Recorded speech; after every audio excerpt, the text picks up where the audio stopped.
Satu pertanyaan lagi. Ini saya bertanya nih. Iya, yang mulia. Ya, karena saya tidak tahu. Di Nabi Muhammad ketika dia berjalan memberikan ke satu tujuan, ke satu tempat, dia itu dilempar sama orang Yahudi. Betul, yang mulia. Kemudian diludahi oleh orang Yahudi, dihina oleh orang Yahudi. Tapi ketika orang Yahudi itu tidak ada lagi, suatu saat Nabi Muhammad lewat di situ, dia bertanya kepada sahabat, "Sahabat, kemana orang Yahudi yang biasa lempari saya? Kemana orang Yahudi yang biasa hina saya? Kok tidak ada?" Ternyata orang ini lagi sakit. Rasul minta kepada sahabat, "Tolong antarkan saya ke rumah dia." Dia bawa roti, dia kasihkan kepada orang yang menghina dia. Nah, itu kebaikan-kebaikan yang pernah saya dengar. Apakah Habib pernah tahu kalau Rasulullah ini pernah melakukan kekerasan terhadap orang? Baik, yang mulia. Mohon izin untuk menjelaskan, yang mulia. Ya. Yang mulia, Rasulullah SAW, beliau itu diutus bukan bikin orang bodoh jadi pinter, bukan bikin orang miskin jadi kaya, tapi bikin orang yang tidak berakhlak menjadi berakhlak, tidak beradab menjadi beradab. Jadi Nabi Muhammad datang membawa kasih sayang, membawa cinta, membawa adab, membawa akhlak. Cerita yang mulia tadi itu benar, dan itu tercatat dalam kitab Tarikh Al-Imam Ibnu Jarir At-Tabari.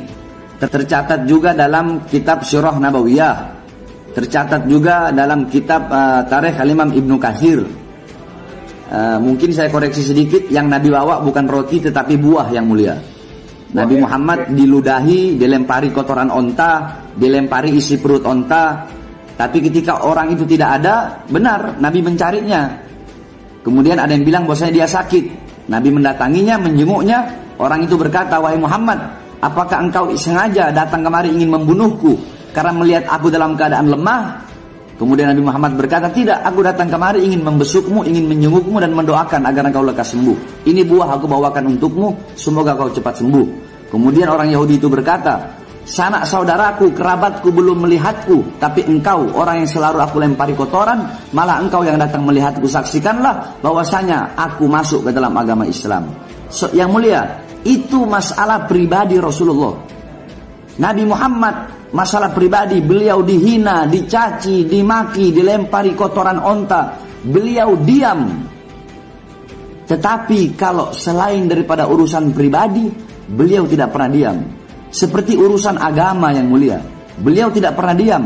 Masjid Diror dibakar oleh beliau.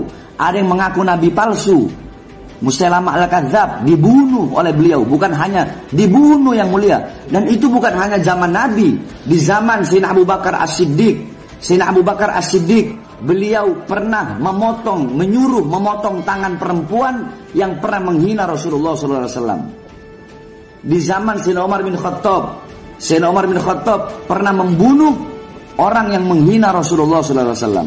Nah, jadi Rasulullah dan para sahabat selama masalah pribadi, beliau memaafkan dan tidak pernah mempermasalahkan. Saya yang mulia, saya buka di sini.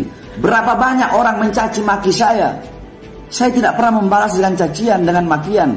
Bahkan sampai barusan, yang mulia, di Bogor, yang mulia, itu kasus yang ini oleh Ibu Anita. Mungkin Pak Suharja kenal Ibu Anita. Pak Suharja tahu Ibu Anita? Jaksa, namanya Ibu Anita. Nah, Ibu Anita dulu pernah menangani kasus seorang perempuan, ya Pak Ikhwan, ya. Seorang perempuan yang dilaporkan oleh anak-anak saya nggak tahu, yang mulia. Dia dilaporkan karena menghina saya di media sosial. Akhirnya saya bikin surat pernyataan bahwasanya saya tidak rela, tidak ridho kalau perempuan itu ditahan. Saya minta tolong perempuan itu segera dibebaskan. Kalau sekalipun diadili, saya mohon vonis bebas. Itu saya, yang mulia. Dan itu bisa ditanyakan kepada jaksa Ibu Anita, dan bisa ditanyakan langsung kepada korban-korban. Dan masih banyak lagi orang-orang yang menghina saya. kalau pribadi saya nggak apa-apa, saya rela, saya ridho. Saya punya kakek Sayyidina Ali bin Abi Thalib. Beliau dibunuh oleh Ibn Muljam. Ketika sholat ditusuk, ditikam dari belakang yang mulia. Ketika ditikam dari belakang, apakah beliau bilang kepada anak-anaknya, wahai anak-anakku, bunuh Ibn Muljam, kejar dia, bunuh dia, balas dia. Apakah beliau berkata seperti itu? Tidak yang mulia. Apa kata beliau? Nanti kalau aku mati, Ibn Muljam dalam keadaan ketakutan, aku bisa lihat dia. Beri dia perlindungan sebagaimana perlindungan yang kalian berikan kepada aku. Apabila dia di penjara, beri dia makanan sebagaimana makanan yang kalian berikan kepada aku. Beri dia minum sebagaimana minuman yang kalian berikan kepada aku. Itu akhlak dan adab kakek kami apabila pribadinya yang dihina bahkan dibunuh sekalipun yang mulia. Kenapa? Karena kakek kami Sayyidina Ali berkata, ta'addabtu bi'adabin nabi. Aku beradab dengan adab Nabi Muhammad.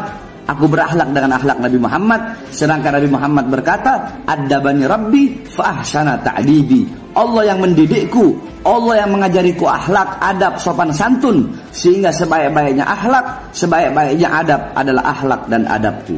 Jadi kalau saya yang mulia, selama urusan pribadi, saya rela, saya ridho. Tapi kalau sudah urusan bangsa, urusan rakyat, urusan agama, urusan keluarga, saya tidak bisa tinggal diam yang mulia. Ada 7 napi, saya bikin mereka menjadi NKRI yang mulia. Napi teroris yang mereka mengatakan pemerintah togut, saya jelaskan kepada mereka sehingga mereka kembali kepada akidah Ahlus Sunnah wal Jamaah.